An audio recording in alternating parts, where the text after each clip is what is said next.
This is an endorsement by Hustler Magazine's Larry Flint. And this was April of '84 after I had been to his home twice, October of '83. He helped me in a campaign to replace U.S. Congressman doctor from Piedmont Hospital in Atlanta, Larry McDonald, whose plane had, the passenger plane, KAL, had been shot down when it veered into Russian airspace August the 31st of '83.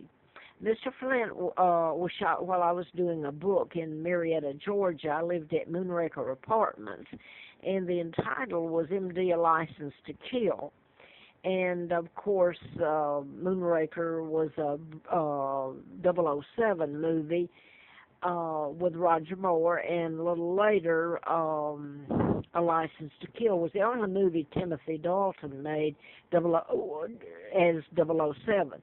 So these were made after I lived at Moonraker and wrote the book. Had a letter from the U.S. attorney. By the way, the book's unpublished, and you, if you read if you view some of my other videos, you'll understand why. Had a letter from the U.S. attorney dated June the 23rd of '79, and it stated ongoing investigation, national security involved. FBI had turned it over to them, and I thought that was because of the book. It was U.S. Attorney William Harper and Assistant U.S. Attorney James Baker in Atlanta. Now, on April Fool Day of '80, I had antifreeze put in me, and I didn't know anything about my kidnapping. My real name is Margaret Ann Windsor. I'm not allowed to use it. I still have to use the name Peggy Ann Dempsey. I'm married to Childers. And I didn't find out about my kidnapping until late '83 after I had been to Mr. Flint's. I'm going to turn this back around because I'm not getting a good view of sound. It's not right.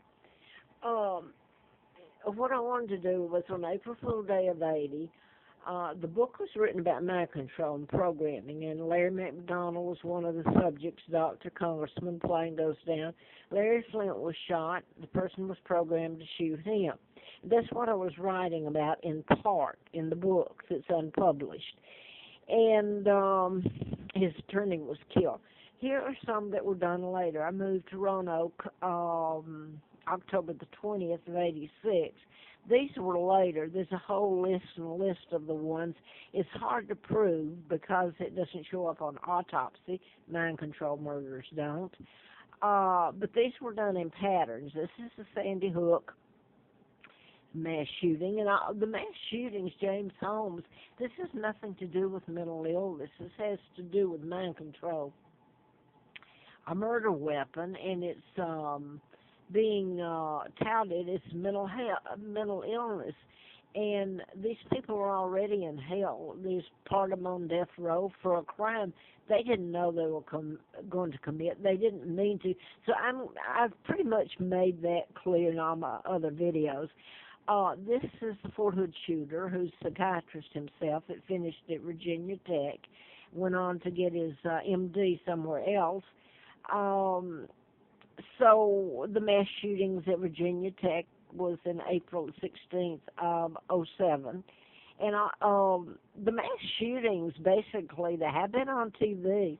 They won't tell this, but they show, I mean, there's a lot of murders happen, and they're not mind control.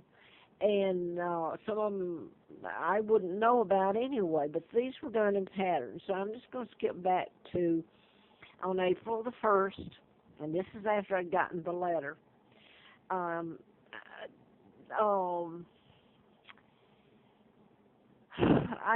had gone that night before to who I thought was a friend's house because I had gone away to Abilene, Texas, to try to get away from Atlanta and all that was being done to me and my sons, Mark and Scott.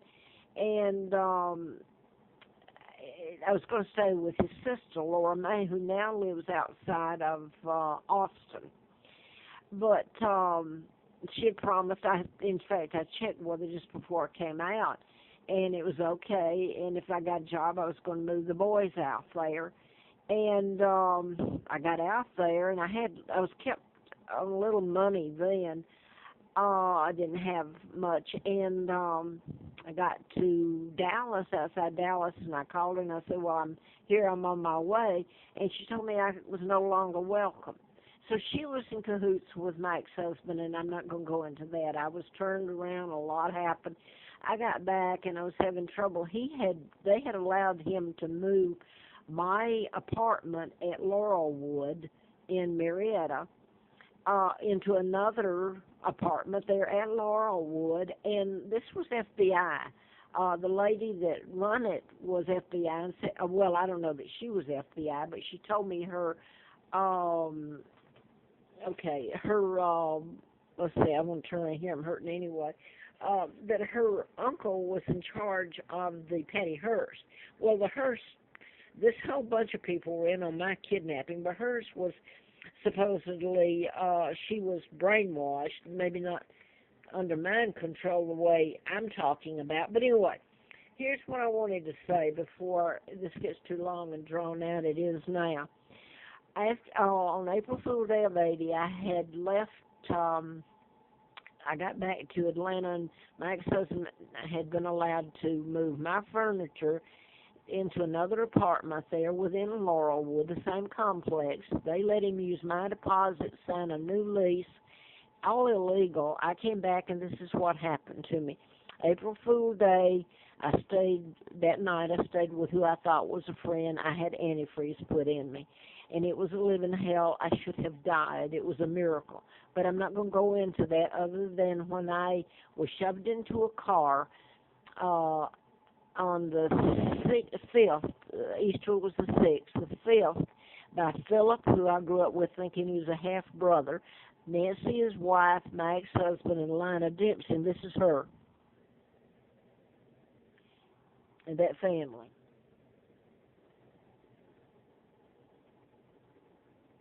That's a photo of me when I was young. They shoved me in the car in that condition, me begging to go back to my apartment and my sons, Mark and Scott. When I was taken across the state line, and I'm going to leave that out. I'm going to get to this, or it's not going to get on here. I got to her trailer, and this is against my will and the condition I was in. It was horrible, a living hell. I got there, and on her walls, very lovely posters pasted together, and it shocked me. I thought, what's she trying to do? It looked like it belonged in a nursery school. It was Humpty Dumpty sat on the wall. Humpty Dumpty had a great fall. All the king's horses and all the king's men cannot put Humpty together again. Well, they really insert my name in there. It was later when I went to Flint's in '83. I never met him. And he said to me when I came in, he said, "You don't have to tell me anything about yourself. I know all there is to know about you. They were going to send you back a vegetable." So he knew all about me.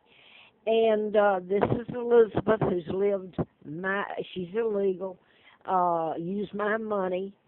This is Wallace Warfield Simpson, and this is an imposter.